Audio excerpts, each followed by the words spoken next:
thought it was just another errand. I walked into the pharmacy after work, tired and ready to grab my refill like always. But when the pharmacist looked at my prescription, her hands began to shake. She glanced at me and whispered, "Where did you get this?" I told her my doctor's name, and her face went pale. She called another pharmacist over and they both stared at the paper like it was something dangerous. Finally, she said, "I can't fill this." I asked her why, confused and a little embarrassed as people in line started to stare. She looked right into my eyes and said, "Because your doctor's license was revoked 6 months ago." My heart dropped. I could barely breathe. Before I could even ask what she meant, she added something that made my stomach twist. "He's been under investigation, and you need to come with me right now." That moment changed everything. If you're new here, make sure to subscribe for more real and powerful stories like this. And tell me in the comments where you're watching from. My name is Lena Brooks, and until that day, I thought my life was finally starting to get back on track. I worked as a school counselor at Lincoln Middle School. I loved my job, helping kids who reminded me of my younger self, quiet, shy, always pretending to be fine, even when things weren't. But for the past year, I'd been battling something that made it hard to keep that same energy: chronic migraines, panic attacks, and constant fatigue. It felt like my own body had turned against me. Doctors kept giving me different explanations. Stress, hormones, too much screen time.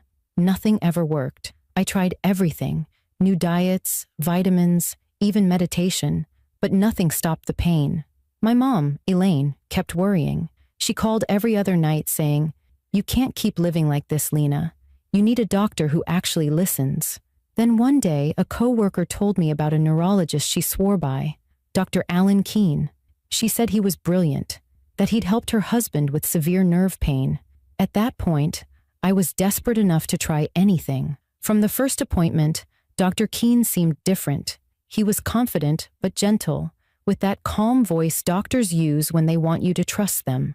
He said he specialized in neurobehavioral pain management. He listened, took notes, and said, "You've been dealing with this for too long.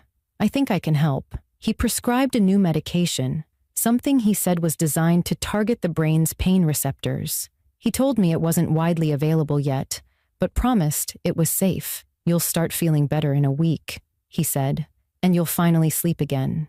And for a while, he was right. The migraines faded. I could work full days without needing to lie down. I even started smiling more. My mom said she was glad to see me happy again. But a few weeks later, something strange started happening. I began to feel foggy, like I was moving through my days, half awake. I'd forget where I parked my car, miss meetings at work, or lose track of conversations mid-sentence. Then came the nightmares, vivid, terrifying ones that left me shaking in bed. When I told Dr. Keene, he didn't seem worried. "That's normal," he said. "Your body's just adjusting. Stay consistent with the medication." I believed him because I wanted to believe him. I didn't want to go back to the pain, the sleepless nights, the helplessness. So I kept taking the pills. A few weeks later, I ran out. It was a Friday afternoon, and I was exhausted from work. I stopped at the pharmacy, like always, holding the small folded prescription he'd written out by hand. I remember smiling at the woman behind the counter. Her name tag said Sandra. I'd seen her before, but we'd never spoken more than a quick hello. She took my paper, looked it over, and typed something into her computer. Then she froze. Her face changed completely. She glanced at me again, then called another pharmacist over. They whispered to each other for a moment, and I started to feel uneasy. When she came back, her expression was serious. "Ms. Brooks, can you tell me where you got this?"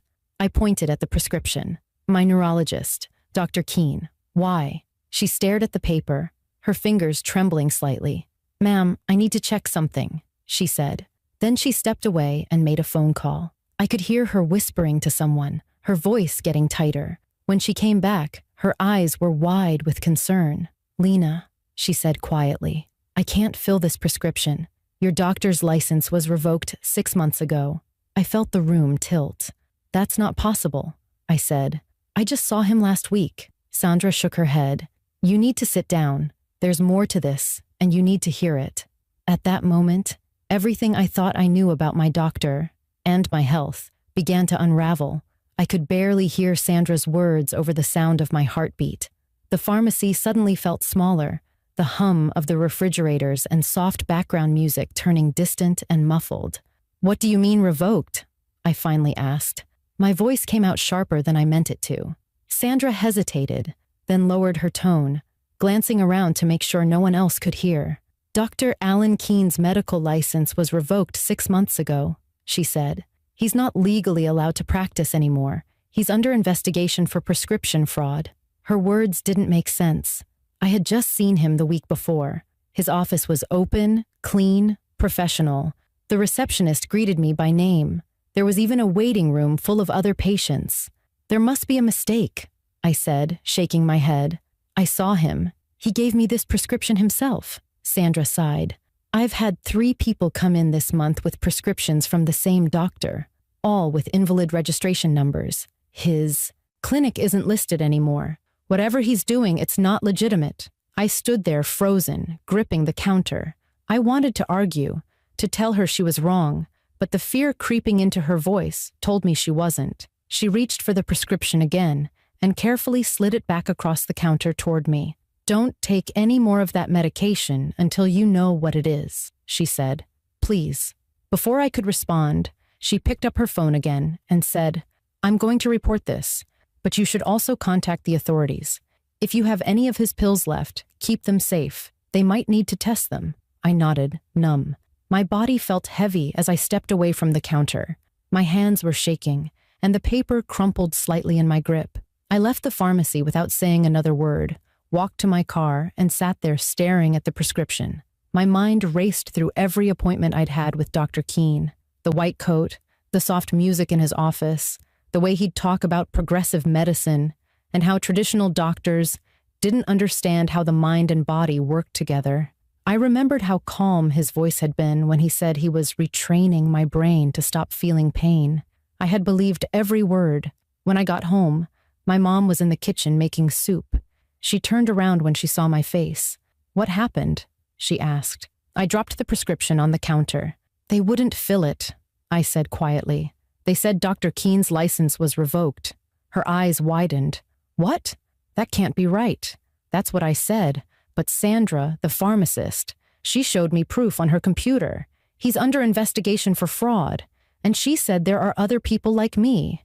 My mom's hand flew to her mouth. "Lena, those pills you've been taking, what if they're not safe?" I opened the cabinet and took down the orange bottle. The label looked normal. My name, the dosage, the date. But when I looked closer, I noticed something I had never paid attention to before. There was no manufacturer listed, just the drug name and a small black code. I felt a rush of cold fear move through me. "How did I not notice this before?" I whispered. My mom grabbed her phone. "We're calling the police." That night, 2 officers came to the house. One of them, a calm man named Detective Miles Avery, took my statement while the other collected the medication bottle and the handwritten prescription. I told them everything, how I found Dr. Keene, how he acted, what he'd prescribed. The detective listened carefully, jotting down notes. "You said you've been seeing him for about 6 months?" he asked. "Yes," I said. "Almost every other week. He said my body needed regular monitoring." He exchanged a look with the other officer. "We've had reports of a doctor by that name running an unlicensed practice," he said. "The address you gave, did it have a sign outside?" I thought back. It did, but it was small. It just said Keene Neurology Center. He nodded slowly. "We've been trying to locate that clinic. It's been changing locations every few months." The words hit me like a punch. "Changing locations? Why?" He sighed. "To avoid getting shut down. It's a pattern we've seen with unlicensed operators. They move around once they're flagged." I felt my stomach drop. "So he's been doing this for a while?" "Yes," the detective said quietly. "And not just with migraine medication. He's been prescribing experimental drugs, compounds that aren't approved for human use. Some patients had severe side effects. One was hospitalized. I could feel the room spinning. My mom gripped my hand tightly as the detective continued. "We're sending your pills to the lab for analysis. I'll be in touch once we have results. In the meantime, don't take anything else he gave you. And if he tries to contact you, call me immediately. He handed me a card with his number. After they left, I sat at the kitchen table, staring at the card. Everything around me felt off, too quiet, too still. The air felt heavier, like something terrible had been living right under my nose, and I'd been too trusting to see it. That night, I couldn't sleep. Every time I closed my eyes, I saw Dr. Keen's office. His calm smile, the way he'd say, "You're doing so well, Lena." I kept hearing Sandra's voice in my head. Don't take any more of that medication. By morning, I made a decision. I wasn't waiting for someone else to figure this out. I was going to find out who Dr. Keen really was and what he'd been giving me. The next morning, I woke up with a pounding headache and the same dull fear that had kept me awake all night. I sat at the edge of my bed, staring at the empty spot on my nightstand where the bottle of pills used to sit. My head throbbed, but I refused to take anything else until I knew exactly what was going on. I opened my laptop and typed Dr. Alan Keen, neurologist, into the search bar. For a moment, nothing came up except old listings and generic medical directories. Then I saw it, an article headline from a local news outlet, "Neurologist under investigation for medical fraud and unlicensed trials." My stomach twisted. I clicked the link, and there it was. His picture, the same calm smile, the same confident expression. The article said his license had been suspended for prescribing unapproved compounds to patients without consent. It mentioned multiple complaints, missing medical records, and one patient's hospitalization. The date of the article? 7 months ago. I felt sick. That meant he had been lying to me the entire time. Every appointment, every reassuring word, every small smile when I thanked him, fake. He knew he wasn't allowed to practice, yet he still wrote prescriptions, still took money from patients, still pretended to care. I printed the article and grabbed my phone. The detective, Miles Avery, had left his number the night before. My hands shook as I dialed. He answered on the second ring. "Detective Avery." "It's Lena Brooks," I said. "I found something. I think it's him." He listened quietly as I explained the article and my appointments. Then he said, "We've been tracking his activity, but he's careful. He changes clinic addresses and uses fake staff. You said you saw a receptionist. Do you remember what she looked like?" I closed my eyes, trying to picture her. Yes, she was maybe in her 20s, blonde hair, blue scrubs. She called him Dr. K. She seemed nervous. "Did she ever give you any paperwork to sign?" he asked. "Yes, some kind of consent form. He said it was for data privacy, but now I'm not sure." He exhaled. "That's what we suspected. He was running what looks like an illegal clinical trial without approval. We'll need a copy of that form if you still have it." I hurried to the small drawer where I kept my medical papers. Sure enough, it was there, neatly folded, his name printed at the top. The form didn't mention anything about experimental treatments, but at the bottom, in fine print, it said, "Patient agrees to participate in ongoing treatment research related to neurochemical response." My chest tightened. I hadn't signed up for research. I signed up to get help. Detective Avery told me to meet him later that afternoon at the precinct. My mom insisted on coming with me. She was quiet in the car, gripping the steering wheel so tightly her knuckles turned white. "I can't believe this man did this to you," she said. "He could have killed you." At the station, Detective Avery led us into a small interview room. On the table was a laptop and a thick folder labeled Keen Investigation. He pulled out a few photographs. Patients, clinic buildings, receipts. "We've found 5 different office addresses under his name," he explained. "Each one closed after a few months. He paid rent in cash and used fake credentials to get medical supplies." I stared at the pictures, numb. How could someone do this and not get caught sooner? "He covered his tracks well," the detective said. "He used to be a real neurologist, trained, licensed, even respected. But about a year ago, he was accused of falsifying research data. When he lost his license, he didn't stop. He just went underground." "Underground?" I repeated. He nodded. "He's been running something like a shadow practice, treating patients off the record, prescribing drugs from unauthorized labs. We believe he was selling data from those patients to pharmaceutical companies overseas." My hands started shaking again. "So he used me," I whispered. He was testing those pills on me without telling me. Detective Avery gave a small nod. That's what it looks like. But your information could help us prove it. He asked for everything I had. Messages, appointment notes, anything that could connect me to him. I gave him copies of my receipts and the prescription paper Sandra refused to fill. Before we left, he said, "Lena, you did the right thing. Most people would have ignored their instincts. What you did could stop this man for good." When we got home that evening, I sat by the window watching the rain streak down the glass. I felt exhausted, but beneath the fear was something new, a quiet anger. For months, I had trusted this man with my health, and he had turned that trust into a weapon. I wasn't going to let him disappear again.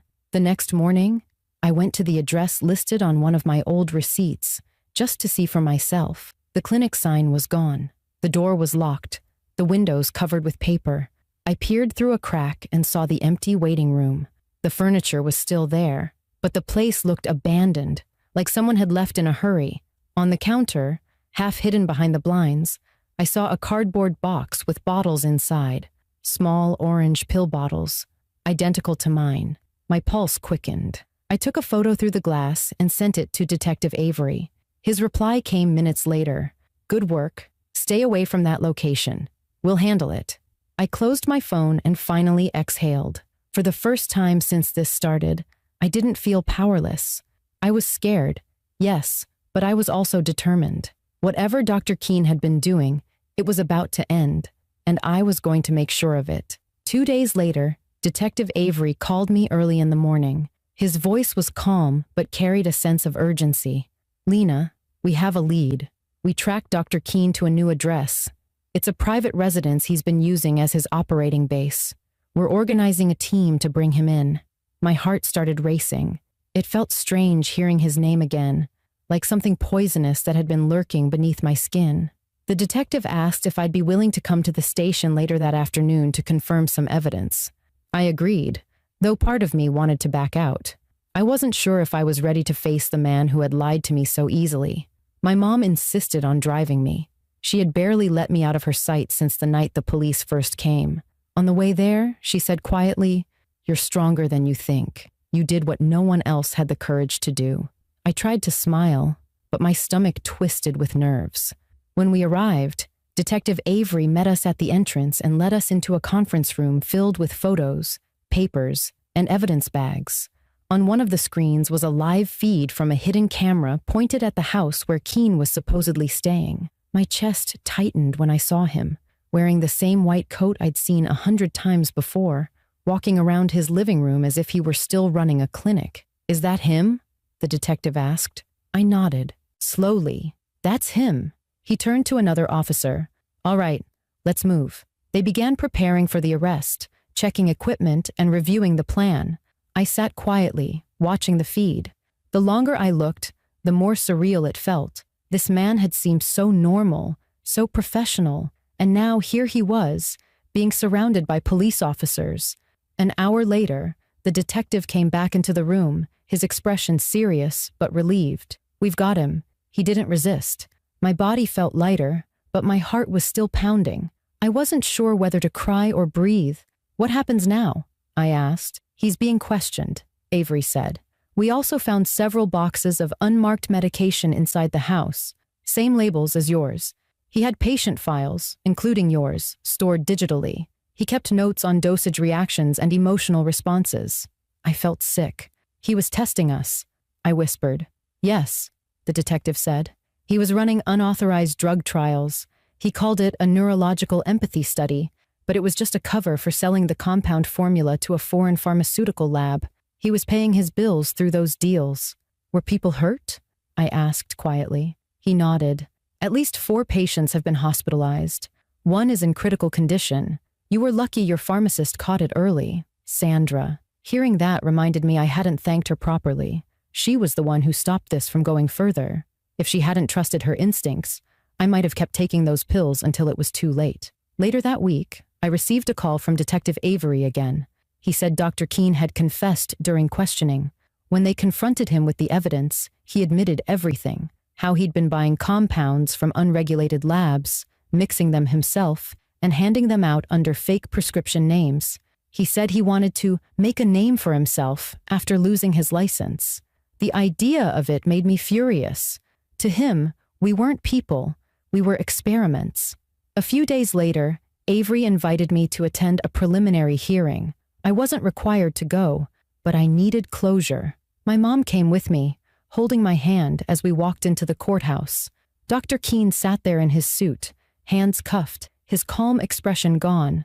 When he saw me, he looked startled for a second, then lowered his eyes. It was strange seeing him without his confident smile.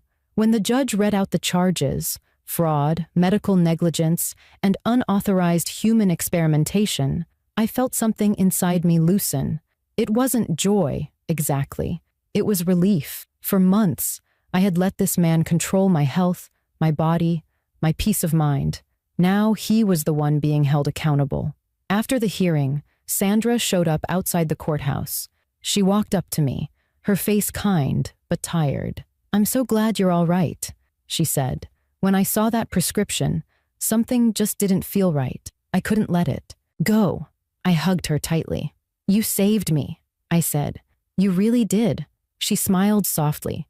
"No, you saved yourself. You listened when something felt off. Most people ignore that feeling." That night, I went home and sat on my porch with a blanket around my shoulders. The air was cool, and the streetlights flickered softly in the distance. My mom brought me a cup of tea and sat beside me. "You did good, Lena," she said quietly. "You didn't just protect yourself, you helped protect others."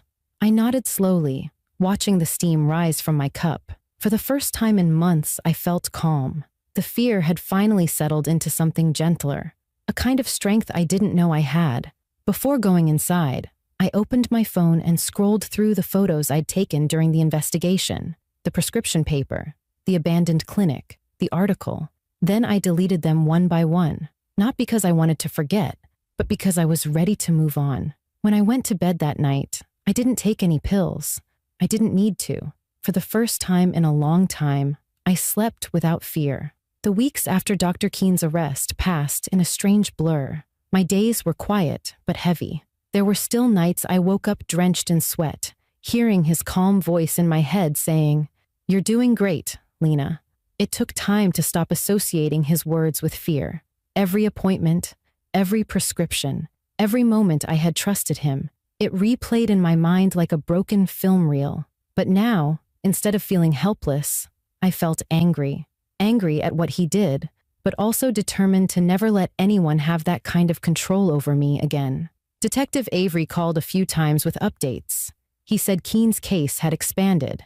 There were now 9 known victims, each with similar stories. Some were still recovering physically, others were dealing with the emotional scars. "Your testimony helped tie everything together," he told me. "Because of you, he can't hurt anyone else." I thanked him, but the truth was, I wasn't looking for recognition. I just wanted peace. My mom insisted I see a therapist, and I finally agreed. The first few sessions were hard. I didn't like talking about how it felt to be manipulated or how scared I was to trust another doctor. But therapy helped me understand that what happened wasn't my fault.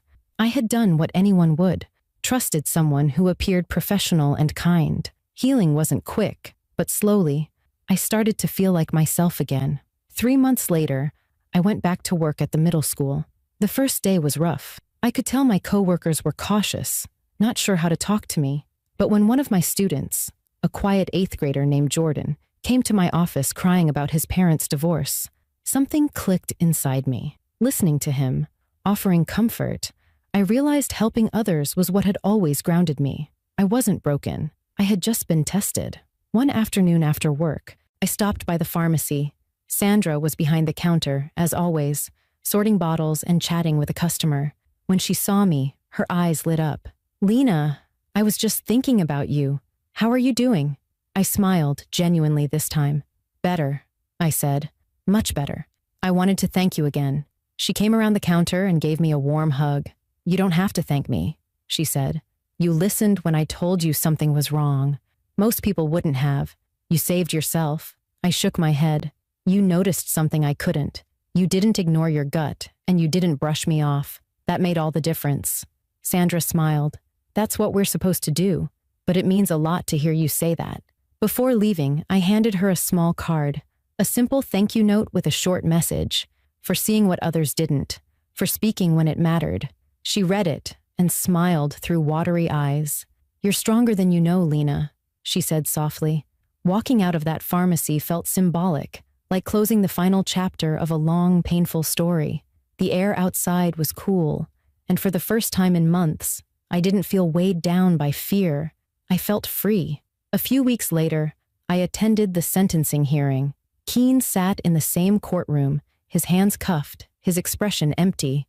When the judge announced his sentence, 15 years in prison for fraud, negligence, and unauthorized medical experimentation, I felt a strange calm wash over me. Justice didn't erase what happened, but it gave me something I hadn't felt in a long time: closure. After the hearing, Detective Avery approached me. "You did good, Lena," he said. "It's not easy facing something like this head-on." I nodded. "I just wanted to make sure no one else had to go through it." He smiled faintly. "You did exactly that." When I got home that night, I sat on the porch with my mom again, the same spot where we'd sat months ago after everything fell apart. The evening was quiet except for the hum of crickets. "You look peaceful," she said, sipping her tea. "I am," I replied, for the first time in a long while. We sat there in silence for a while before I said, "You know, I used to think doctors were the people who saved lives, but now I know it's not always that simple. Sometimes, the people who save us are the ones we least expect. A pharmacist who pays attention, a detective who listens, a mother who refuses to give up." My mom smiled softly. "And sometimes, it's the person who finds the courage to speak up." Her words stayed with me long after she went inside. I thought about how easy it is to lose yourself when you're sick, scared, or desperate. You hand over your trust, hoping someone else knows what's best for you. But sometimes, the real strength comes from listening to your own instincts, that small voice inside you that whispers when something doesn't feel right. That's the one that saves you. The next morning, I woke up early and went for a walk. The world looked brighter, cleaner, somehow lighter. The wind was cool, and the sun peeked through the trees, painting everything in soft gold. Life felt new again. Not perfect, not fixed, but real. I decided to start volunteering at a local health awareness program that taught people how to verify their doctors, understand prescriptions, and recognize red flags. It felt right to turn something terrible into something that could help others. Looking back now, I realized that what happened to me wasn't just a nightmare. It was a lesson in awareness, strength, and faith in my own voice. So if you're watching this, remember this one thing. You have the right to ask questions, to trust your instincts, and to walk away when something doesn't feel right. And if this story moved you, make sure to subscribe for more true, powerful stories like this one. And tell me in the comments where you're watching from. Stay safe, stay aware, and never stop trusting yourself.